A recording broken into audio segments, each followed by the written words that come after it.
Welcome to another Apollo Papyrus episode. I am Aaron Apollo Camp. For this episode, my interview guest has extensive experience building businesses in the American tax return preparation industry and is the author of the book iCompete: How My Extraordinary Strategy for Winning Can Be Yours. His name is John Hewitt, and here's my interview with John. John Hewitt, welcome to Apollo Papyrus. It's my pleasure. Thank you. What businesses have you been a part of, and what drew you into the tax preparation industry? Well, I've been part of all of the large tax services in the country and all the national tax services. I started when I was at the University of Buffalo, working at H&R Block part-time. And one of the many blessings in my life is I found out at 20 years old what I wanted to be when I grew up.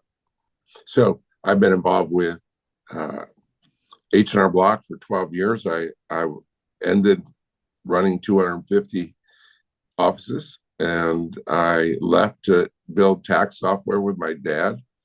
And no one wanted it. We finished the tax software for an Apple computer in 1981. No one wanted it. We got lucky and found a company in Virginia Beach called Mel Jackson Tax Service.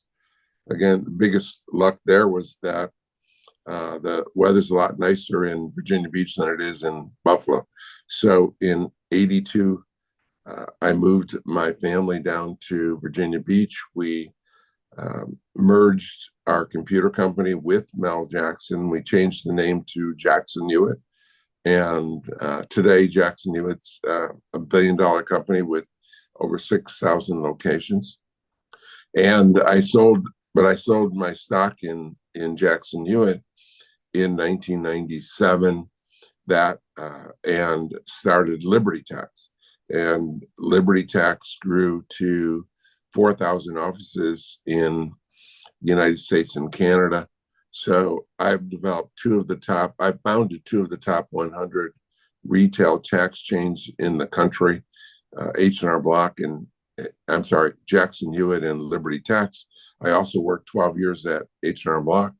And now my latest company is I sold my stock in Liberty, and that became a $500 million company. I sold my stock, and now we have A-Tax, which is the fastest growing national tax firm in the United States. In 2016, your book, iCompete: How My Extraordinary Strategy for Winning Can Be Yours, is published. Without spoiling too much of the book, what is it about?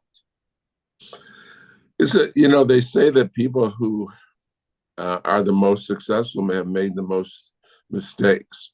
And so it talks about both the things that I did right and mistakes that I made in growing two companies that have a market cap of $1.5 billion. Carolyn Castleberry was listed as a co-author of your book.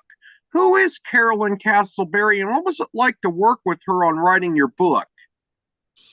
Carolyn is a writer on her own, and I met Carolyn back 30 years ago when I was at Jackson Hewitt over 30 years ago. She was a newscaster on the local news. She was one of the talking heads on the local television station. And they would have every Wednesday, they would interview a guest on some issue about what was going on in Virginia Beach and Norfolk and our area. And I was a guest on her show routinely. Subsequently, she came to work for me. And so her and I collaborated on the book. She had already published, and since then she's published another book. So she's an author and newscaster and celebrity. Yeah, and Carolyn was a TV anchor in the Virginia Beach, Norfolk, Hampton Roads media market in Virginia, which includes the whole Hampton Roads metro, and then I think places like Dare County in North Carolina. Yep. it had a good reach, and it reached into our television market, reaches into the northern Carolina, which includes the Outer Banks of North Carolina, a beautiful vacation area. The publisher of iCompete is Savio Republic. How did you get Savio Republic to publish your book? And is Savio an independent press, hybrid publisher, small traditional publisher, or the imprint of a larger traditional publisher? You know, Aaron, I have that's a detail I left to my people. I was not involved in that at all. My those kind of things are done by my director of marketing. My director of marketing, Martha O'Gorman's been with me for 35 years. She was with me at Jackson Hewitt, Liberty, and now at Loyalty Brands. So I really didn't get involved in that at all, and that was 10 or 12 years ago. You're probably the first guest to not really have a close association with the publishing of your book, and I find that fascinating. Well, thanks, but you know, they say Peter Drucker, my favorite business author, says, and in his book, The Effective Executive, he says, people with great strengths have great weaknesses. And one of my weaknesses is that I'm not a detail person at all. So I'm zero detail. So when I hire people, you hire people when you grow companies, or when you build organizations, you look for people that have strengths that are your weaknesses. And so that's just a weakness I have. I'm not a detail person. I'm a big picture thinker and visionary. You mentioned your biggest weaknesses. What are your biggest strengths? You know, I think one thing is that to grow to huge companies, and you know, there's only been $1,000 billion companies in the United States, and I'm sorry, 10,000, and to grow a company large, you have to have the ability to have a fairly accurate vision, and the most important thing is to get people to buy into that vision. So I've been able to get stockholders, employees, customers, franchisees, vendors, to buy into my vision. So one thing is I'm a good at selling my vision and selling the future. Secondly, I'm good at listening to people and trying to do what's best for each and every person. So when I meet someone, whether it's an employee, a customer, just someone I meet in conversation, I'm always trying to help that person be the best, do what's best for themselves. I'm going to pivot back to the publishing side of your book. I do have one more question on that front. Did Savio Republic publish the audiobook version of your book, or did another company do that? You know, Aaron, I have, again, that's a detail that I'm not involved with. Okay. I can remember one thing. They asked me if I wanted to be the voice, and I said, absolutely not. I don't want to read hundreds of pages on for hours. So I'm not the voice of it, but no, I don't know that fact. Okay. Okay. What was the hardest part of writing a book for you, and why? Because there was the journey.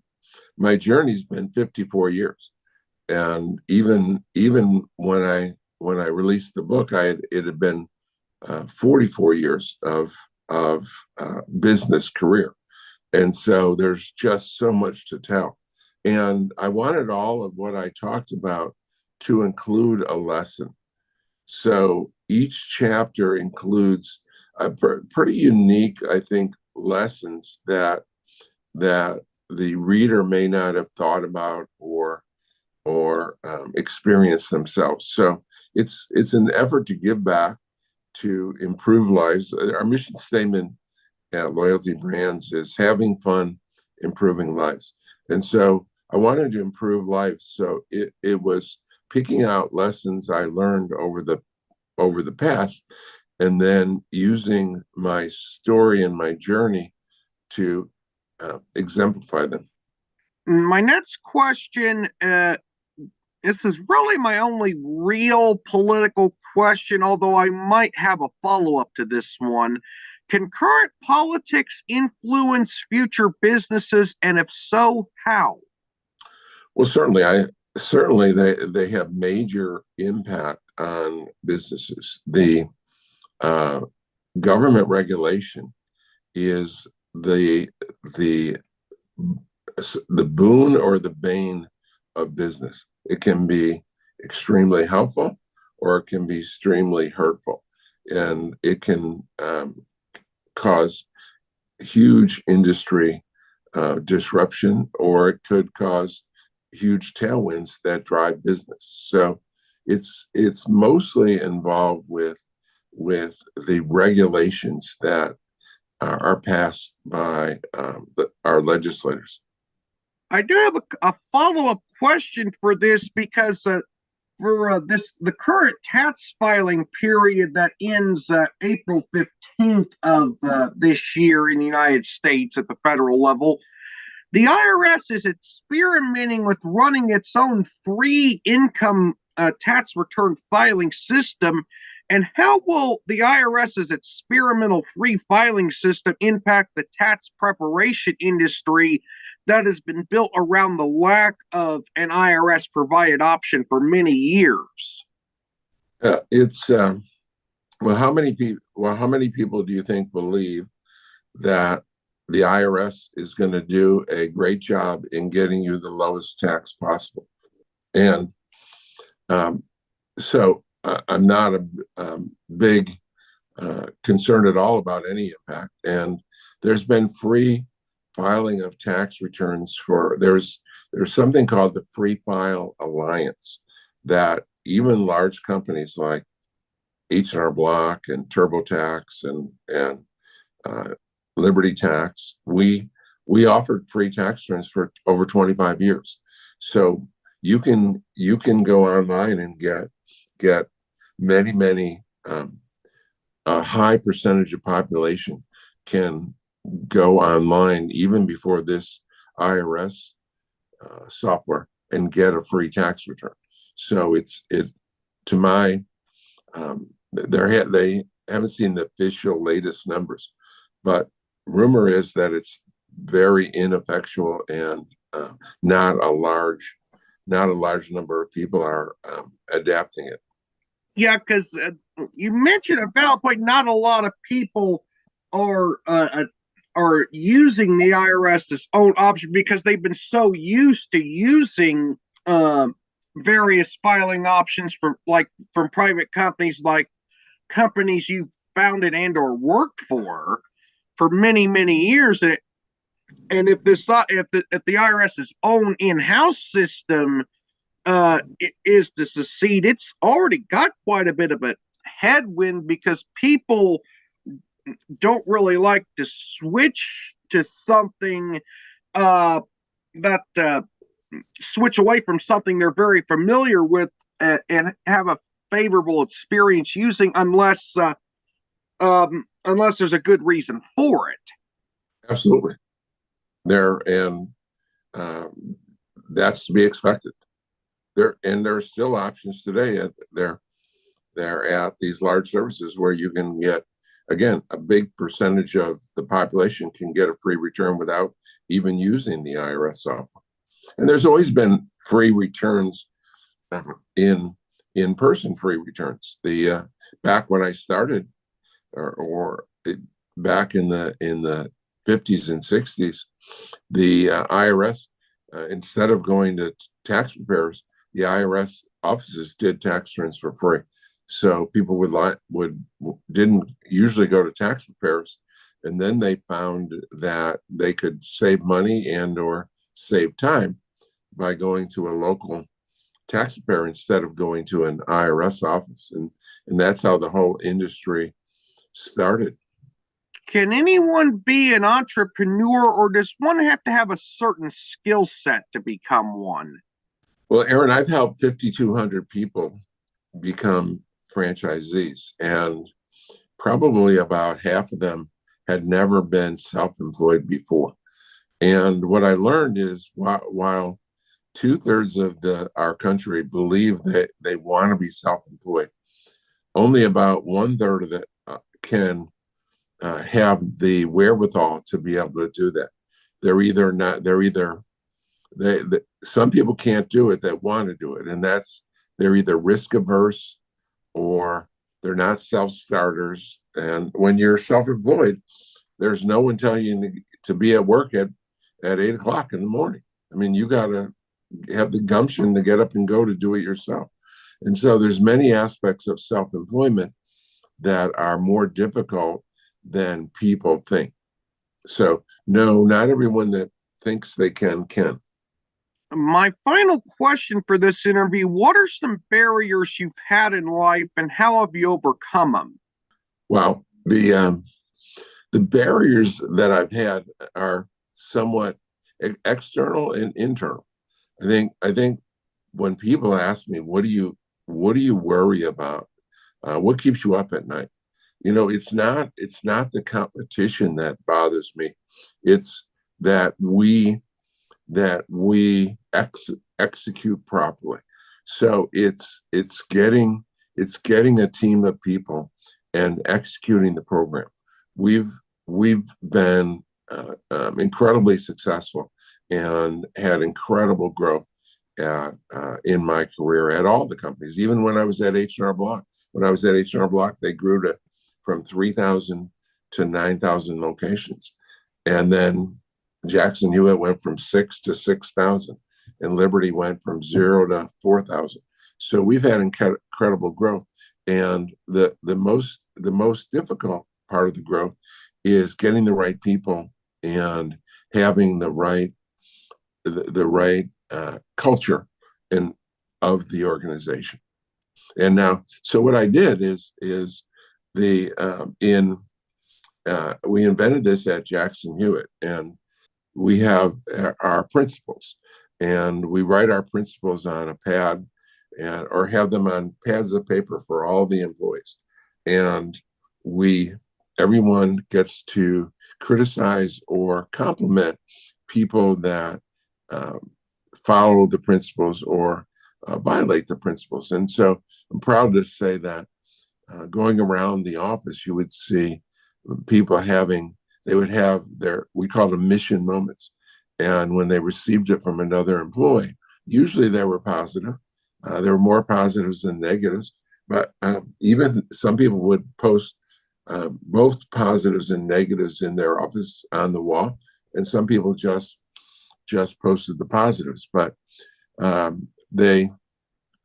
one of the things we did different to make sure that we had a principled organization, because I find that when policies and principles come in conflict, you always should take and be principled rather than some silly policies. So that's one of the things we've done one of the mistakes I made was letting policies interfere with principle, and we overcame that by focusing on our principles. John, you were a fascinating guest. I thank you for appearing on Apollo Papyrus. Thank you very much, and have a wonderful day. As a point of clarification, the IRS's own online electronic tax filing service was trialed in several states this year, not the entire country. With that said, John was a wonderful guest to interview. This is Aaron Apollo Camp reminding y'all to write and read your passion. Bye for now.